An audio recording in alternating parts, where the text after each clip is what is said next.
Je suis François Garde, je suis sorti de Sciences Po Paris en 1980. J'ai eu une carrière classique dans l'administration préfectorale et notamment comme préfet des Terres australes. Et j'ai également une carrière d'écrivain. J'ai eu l'occasion de retourner dans ce territoire et d'écrire un récit d'une traversée intégrale de Kerguelen qui s'appelle Marcher à Kerguelen. L'idée poétique, c'était de relier à pied les deux sites du débarquement de Kerguelen, celui de 1772 et celui de 1774.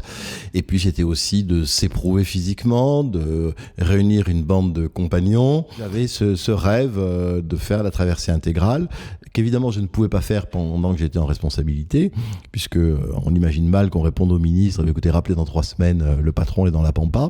Donc ça s'est fait après.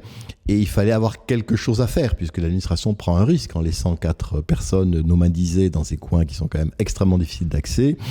Et donc, étant déjà devenu écrivain, si je puis m'exprimer ainsi, l'idée était de dire, voilà, il y aura un livre à la sortie de cette expérience qui présentera pour le grand public ce territoire. Même dans la fatigue, même dans l'épuisement, etc. Le bonheur était là par-dessus tout, et le livre rend compte de cela, c'est-à-dire à la fois des circonstances anecdotiques, au bon sens du terme, de la marche, mais aussi de ce que fait l'esprit quand il est confronté à une telle rupture avec son quotidien et son confort habituel. Et l'esprit s'élève, l'esprit s'évade, l'esprit produit une forme de joie qui est tout à fait incroyable. Les alumni.